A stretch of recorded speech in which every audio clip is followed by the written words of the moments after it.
하시니라. 아멘.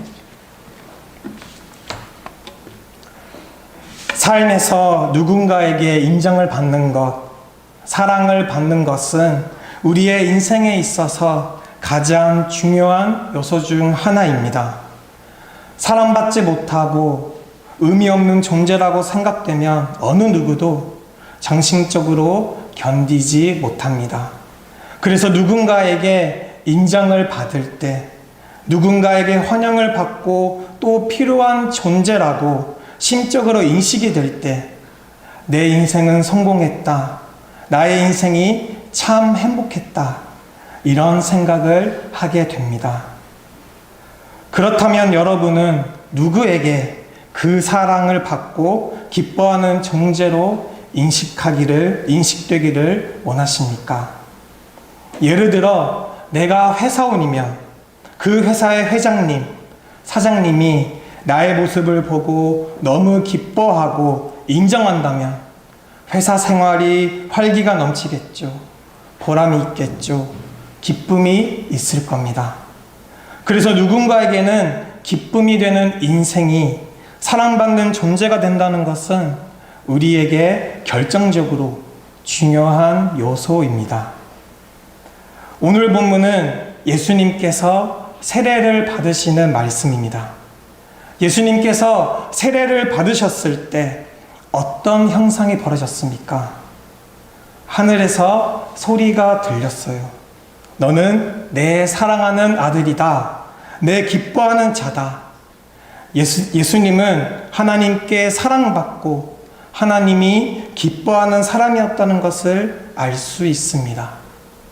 도대체 어떻게 하면 하나님께서 기뻐하시는 삶을 살 수 있을까요?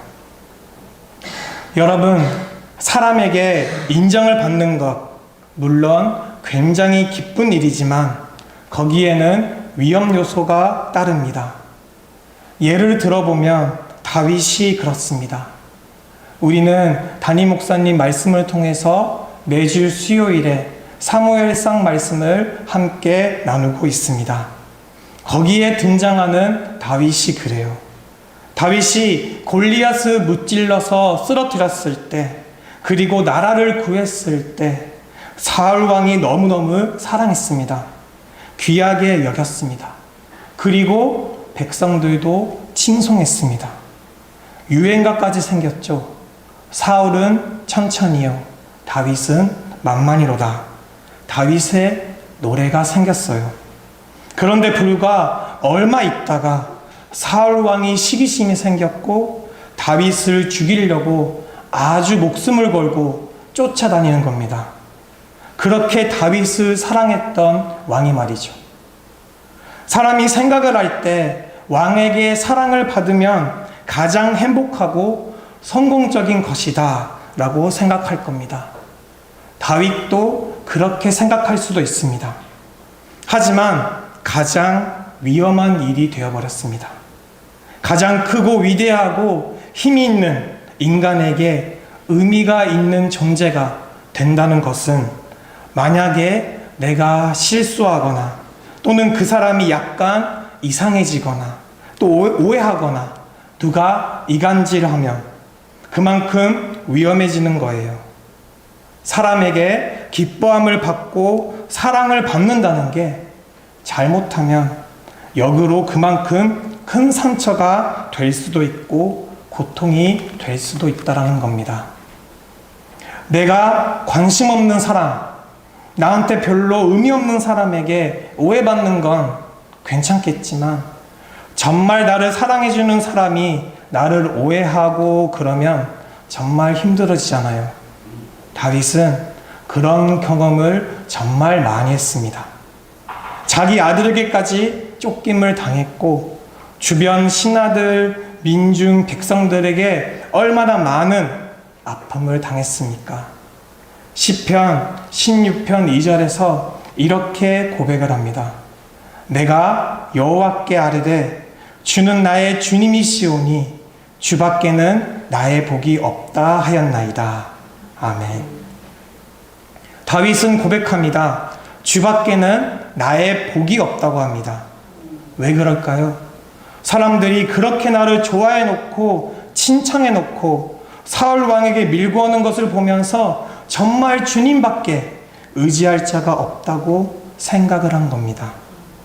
그런 의미에서 본다면 사람이 아니라 하나님께서 너는 내가 사랑하는 아들이다, 기뻐하는 자라, 이런 평을 받는 것은 정말 영광스럽고 행복한 일입니다. 그러면 궁금한 것이 생기죠. 그 비결이 뭘까? 하나님이 기뻐하시는 사람의 비결이 뭘까입니다. 하나님께 의미 있는 존재가 되는 비결이 뭘까요? 하나님이 기뻐하시는 사람의 비결이 무엇인지 오늘 예수님의 공생의 사역을 시작하기 전에 세례를 받는 장면을 통해 우리에게 말씀하고 있습니다. 하나님은 이런 상태에 있을 때 가장 기뻐하신다, 사랑한다, 그것을 보여준 겁니다. 그래서 예수님의 세례 예식이 아주 의미 있는 겁니다. 그래서 신앙이 도대체 어디에 초점을 맞춰야 되는가를 명확하게 보여주는 놀라운 말씀이 바로 예수님께서 세례를 받으시는 말씀입니다. 하나님께 사랑받는 첫 번째 비결은 예수님처럼 낮아지는 사람이 되어야 한다는 것입니다. 하나님은 이런 사람을 사랑하십니다. 우리 21절 말씀을 다시 한번 함께 읽겠습니다. 백성이 다 세례를 받을새 예수도 세례를 받으시고 기도하실 때에 하늘이 열리며 아멘. 예수님이 받으시는 세례는 죄 지은 사람들이 하나님께 회개하고 고백하고 받는 세례입니다. 세례 요한이 주는 물세례, 회개의 세례죠. 백성들이 다 받았습니다. 그런데 예수님께서도 그 자리에 함께 받았다, 이렇게 나와 있습니다. 여러분, 우리는 다 죄인이니까, 죄를 지으니까 세례를 받아야 됩니다. 죄의 고백, 믿음의 고백, 회개의 세례를 받아야죠. 그런데 예수님은 누구십니까? 하나님의 아들이십니다. 흠이 없는 분이시고 죄를 지으시는 분이 아니십니다. 그런데 어때요? 자기를 낮추어서 죄인인 것처럼 사람들과 같이, 죄인들과 같이 세례를 받으셨다는 겁니다. 이 모습이 예수님이 자신을 사람들처럼, 죄인처럼 그들의 자리로 낮아지는 예수님의 영성을 보여줍니다. 그리고 이렇게 낮아지는 사람을 하나님은 가장 기뻐하신다, 사랑한다라는 말입니다. 여러분, 기독교 신앙은 신기하게도 다른 사람과 달라지려고 더 경건하고 훌륭해지는 것을 신앙의 목표로 두지 않습니다. 오히려 자기를 낮추는 것이 훌륭한 신앙이라고 이야기합니다. 다른 종교는 사람과 질적으로 다름을 입증하려고 애쓰는 것이 고행이고 수행이고 종교의 헌신이고 그렇습니다. 그런데 기독교는 반대를 말하고 있습니다. 나는 세상 사람들보다 훌륭한 것이 없고 당신과 같은 존재입니다. 나도 죄인 중에 하나입니다.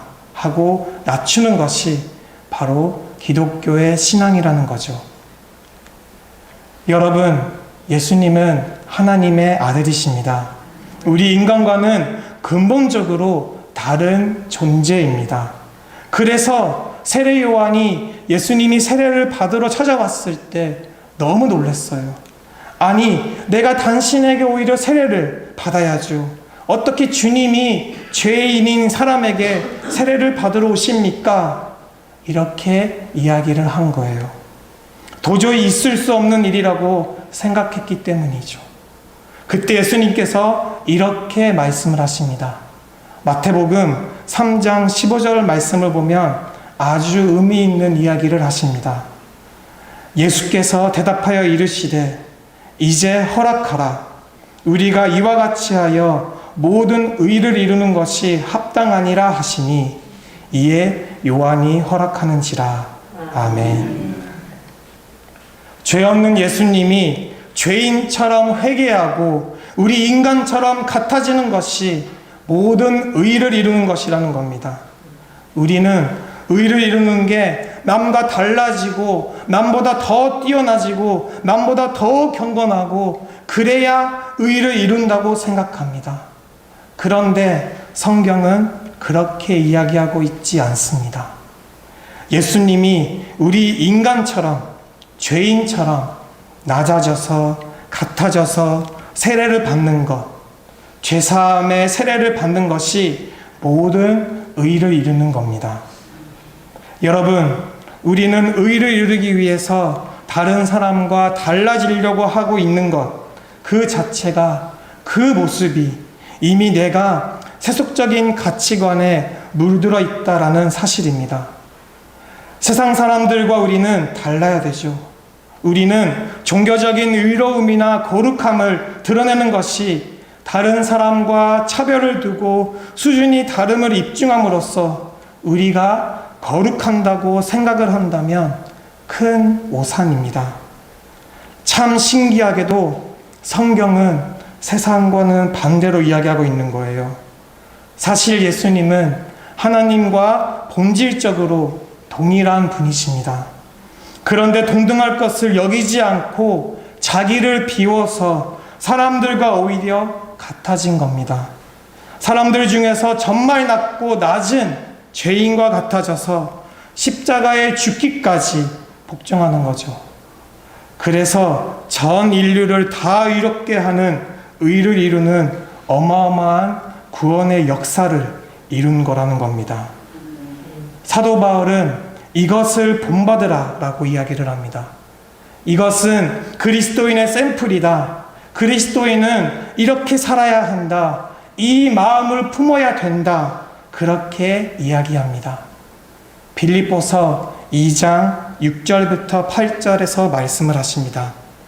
그는 근본 하나님의 본체시나 하나님과 동등됨을 취할 것으로 여기지 아니하시고 오히려 자기를 비워 종의 형체를 가지사 사람들과 같이 되셨고 사람의 모양으로 나타나사 자기를 낮추시고 죽기까지 복종하셨으니 곧 십자가에 죽으심이라. 아멘. 예수님이 왜 그렇게 하나님께 사랑받고 하나님께서 높여주셨냐면 자기를 비워서 오히려 사람들과 같아지려고 했습니다. 예수님이 더 낮아져서 십자가를 지시고 부활하심으로 우리 죄인인 인류를 구원하셨다는 겁니다. 그것이 가장 위대한 거죠. 그래서 예수님의 세례식에서 사실 기독교의 본질이 드러나 있는 겁니다. 단순히 예수님께서 세례를 받으셨구나 라는 의미가 아니라 인간의 자리까지 내려오신 예수님의 그 모습을 보며 하나님이 기뻐하는 존재라는 겁니다. 그렇다면 우리는 어떨까요? 이제 나는 다른 사람과 다르다고 생각을 하는 것이 아니라 나도 별 수 없는 죄인이구나. 많은 죄인과 나는 다를 바가 없는 존재이구나. 그러니까 교만할 것도 없고 자랑할 것도 없고 내세울 것도 없고 큰 소리 칠 것도 없는 겁니다. 더욱 낮아지는 거죠. 더욱 겸손해지는 겁니다. 그래서 낮아지는 것이 기독교 신앙의 본질적인 요소이고 이 모습을 하나님께서 기뻐하신다는 겁니다. 이렇게 낮아지는 사람이 하나님이 기뻐하는 사람이 된다는 겁니다.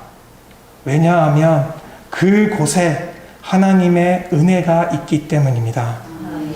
여러분, 우리는 자꾸 내가 남보다 더 훌륭하다는 것을 입증하려고 합니다. 자랑할 만한 종교적인 업적을 쌓으려고 합니다. 이런 모습을 애쓰고 그것을 신앙인 것처럼 착각하면 안 됩니다. 다른 종교는 그렇게 할 수도 있습니다. 그것이 맞을 수도 있습니다. 다른 종교는 종교의 본질을 인간이 자신의 능력과 노력으로 수행을 통해서 신의 경지에 도달하는 것이 그들의 종교의 목적이 될 수도 있으니까요. 그러니까 그런 종교에서는 다른 사람보다 더 훨씬 훌륭해야 되는 겁니다. 다른 것을 자꾸 찾아야 되고 자꾸 비교해야 되는 거예요. 그런데 그리스도인은 그렇지 않다는 겁니다. 하나님 앞에서 우리 인간 모두는 정적으로 타락한 죄인들 아닙니까? 우리는 오직 하나님의 은혜 외에는 구원받을 길이 없는 자들입니다. 그래서 우리는 자신의 근본적인 본질을 발견하고 깨닫게 되면 자신에 대해서 철저히 절망하게 됩니다. 그 절망의 밑바닥에서 깨닫는 것이 무엇이냐면, 내가 손가락질하는 저 사람이랑 나는 별 차이가 없는 사람이구나. 이것을 깨닫는 순간 우리는 절대적으로 하나님의 은혜를 의지하게 되는 겁니다. 나는 예수님이 십자가에서 죽으신 그 피에 공로가 없으면 구원을 받지 못한다는 것을 비로소 알게 되는 겁니다. 그래서 내가 다른 사람들과 다를 바 없는 본질상 진노의 자녀라는 것을 알게 되고, 그래서 하나님 나를 불쌍히 여겨주세요. 하나님의 긍휼 외에는 나는 이제 희망이 없습니다. 이 고백이 나오는 겁니다. 예수님이 뭐라고 말씀을 하셨습니까? 건강한 사람이 의사가 쓸데없고 병든 사람에게는 의사가 필요하다. 나는 의인을 부르러 온 것이 아니라 죄인을 부르러 왔다 라고 이야기하시는 겁니다. 예외가 없습니다. 내가 구원을 받는 것은 정적으로 하나님께서 나에게 부어주시는 은혜뿐입니다. 이 사실을 믿음으로 구원을 얻는다는 것입니다. 그래서 하나님은 아들을 육신으로 이 땅에 보내셨고, 마치 하나님의 아들임에도 불구하고 다른 사람처럼 죄인이나 되는 것처럼 회개하는 사람들과 함께 회개의 세례를, 물세례를 받으신 겁니다. 예수님마저 물세례를 받고 죄인처럼 자기를 낮췄다면 예외될 수 있는 인간은 지구상에 존재하지 않습니다. 우리는 고백해야 합니다. 우리 모두 자신이 죄인이라고 인정하고 겸손히 낮아져서 다른 사람과 조금도 다를 바 없는 은혜 아니면 살 수 없는 존재라고 인정하며 고백해야 합니다. 그래서 사도 바울이 이것을 깨달은 겁니다. 예전에는 예수를 믿는 사람을 잡고 죽이고 자기 혼자 의롭다고 생각했던 그 사람이 바로 사울이었습니다. 그는 예수 그리스도를 나중에 만나서 깨닫게 됩니다. 로마서 3장 23절에서 이렇게 표현하고 있습니다.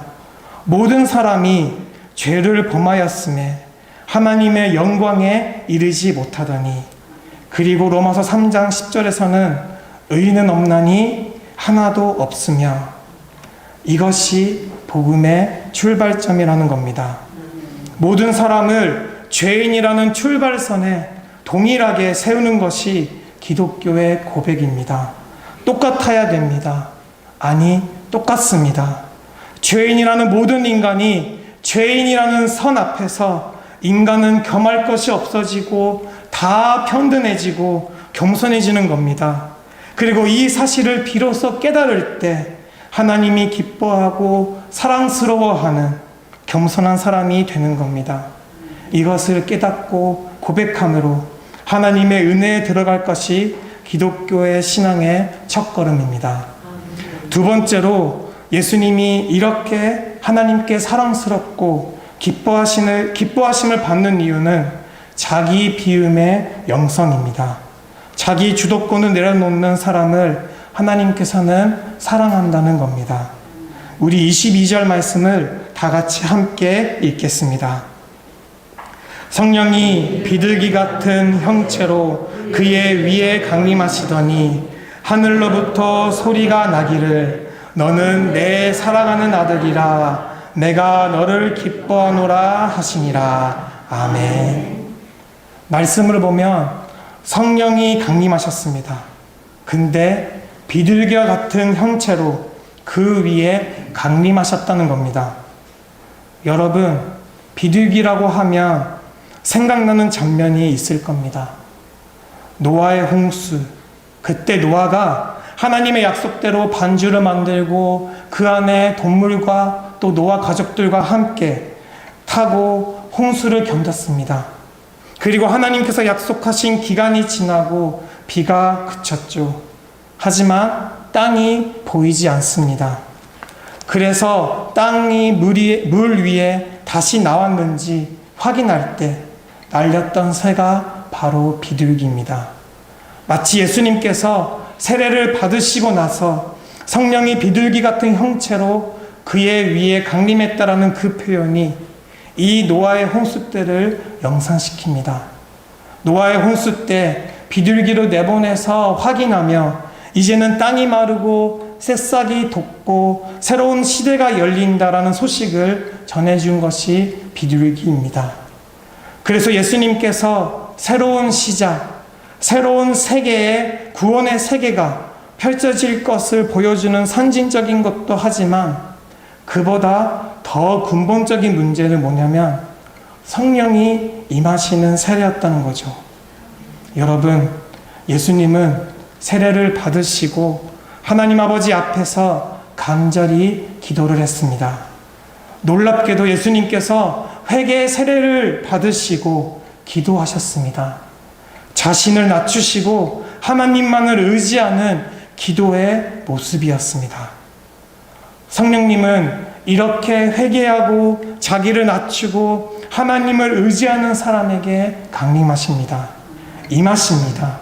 나의 연약함을 인정하고 나는 아무것도 할 수 없고 은혜 아니면 안 됩니다 라고 고백할 때 하나님께서 성령님을 통해 역사하십니다.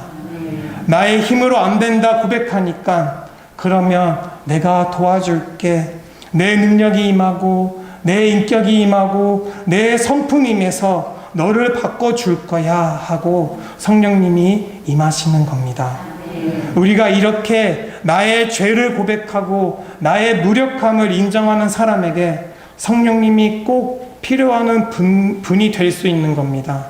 그런데 반대로 스스로 의롭고 자존심이 강하고 나는 능력이 있고 내 뜻대로 잘하면 잘 될 거야 생각하는 사람은 성령의 존재가 의미가 없습니다.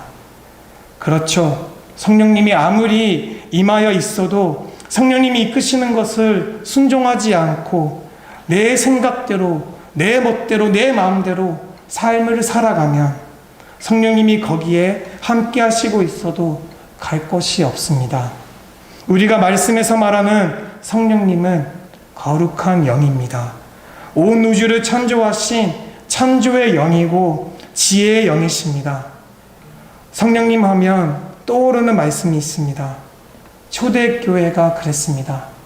베드로가 설교를 할 때 이렇게 고백을 했습니다. 사도행전 2장 38절 39절입니다. 베드로가 이르되 너희가 회개하여 각각 예수 그리스도의 이름으로 세례를 받고 죄사함을 받으라. 그리하면 성령의 선물을 받으리니 이 약속은 너희와 너희 자녀와 모든 먼 데 사람 곧 주 우리 하나님이 얼마든지 부르시는 자들에게 하신 것이라. 아멘. 사도행전 말씀을 보면 회개하여 죄사함을 받고 세례를 받으면 이라고 말씀을 하십니다. 자기를 낮추고 교만함을 다 뽑아내면 성령의 선물이 막 쏟아 부어지는 것입니다. 그런데 이것이 어떤 형상이라고 말하고 있습니까? 이것이 언약이라는 겁니다. 약속이라는 겁니다. 사도행전의 말씀에도 있듯이 하나님께서 약속하신 것입니다. 그 사실이 이루어지는 겁니다. 그런데 이 약속이 베드로에게만 임한 것이 아닙니다. 예수님에게만 주어지는 것이 아니라는 겁니다. 모든 하나님을 나의 구세주로 믿는 그리스도인에게 주어진다는 것입니다. 모든 그리스도인에게 성령님께서 역사하시고 인도하시고 주어진다고 말하고 있는 겁니다. 너희와 너희 자녀와 모든 몬대 사람과 이방인들까지 주 우리 하나님이 얼마든지 부르시는 자들에게 하신 것이다. 그리스도인이 된다는 것이 예수님을 믿는 사람들이 다 그렇다는 겁니다. 여러분, 우리는 내 입술로 회개하여 겸손히 낮아져서 나의 생각, 자아를 내려놓기를 바랍니다. 자기 주도권을 내려놓으면 성령님이 반드시 임하게 되고 그 성령의 능력으로 우리의 삶 가운데 역사하시며 하나님께서 도와주실 줄 믿습니다. 하나님의 도우심으로 놀라운 삶으로 바꾸시고 하나님의 기뻐하시는 사람이 되는 것입니다. 내가 내 주도적으로 모든 것이 내 뜻대로 해야 된다고 생각하는 사람은 성령이 역사할 공간이 없습니다. 내 자아대로, 내 마음대로, 내 생각대로 행동해야 된다는 사람에게는 성령의 인도하시는 공간이 없는 거예요. 성령님이 충만하지 않으면 하나님이 사랑스러운 사람, 기뻐하는 사람이 될 수가 없습니다. 그래서 자기를, 나를 비우는 것이 매우 중요한 것입니다. 우리는 착각하면 안 됩니다. 사람의 눈으로 보았을 때 경건한 것 같고 의로운 것 같아서 성령님이 충만한 것이 아닙니다. 우리는 하나님 앞에 겸손해지고 자기가 죄인임을 인정하고 낮아지니까 성령님이 임하시고 능력으로 역사하는 겁니다. 성령님께서 나를 다스리시고 주관하셔서 우리를 통해 하나님의 능력을 나타내 주시는 겁니다. 우리가 삶에서 더욱더 겸손해지길 원합니다. 성령님께서 나의 삶을 인도해 달라고 간절히 원할 때 내 안을 비워야 합니다. 하나님께 고백하며 내려놓고 그 내려놓은 자리에 성령님께서 채워주시고 역사하여 주시고 나타내 주실 줄 믿습니다. 사랑하는 여러분, 하나님께서 기뻐하시는 모습, 사랑하시는 모습을 우리는 함께 나눴습니다. 하나님께서 기뻐하시는 사람은 우리의 겸손한 모습입니다. 내가 다른 사람과 달라서 의로운 것이 아니라 하나님 앞에 더욱더 낮아지는 그 모습을 하나님께서 진정으로 기뻐하십니다. 그러므로 낮아지는 나에게 성령님께서 역사하십니다. 나의 삶을 회개함으로 그 결과로 임하시는 것이 성령님입니다. 내가 깊이 낮아질수록 성령님을 더욱 충만해집니다. 성령님의 충만함으로 우리 사람은 경건해지며 능력으로 지혜롭게 나아갈 수 있는 겁니다. 나를 비우는 만큼 하나님께서는 사용하십니다. 여기 모인 우리 모두가 언제 어디서나 나의 삶 속에서 성령 충만한 삶이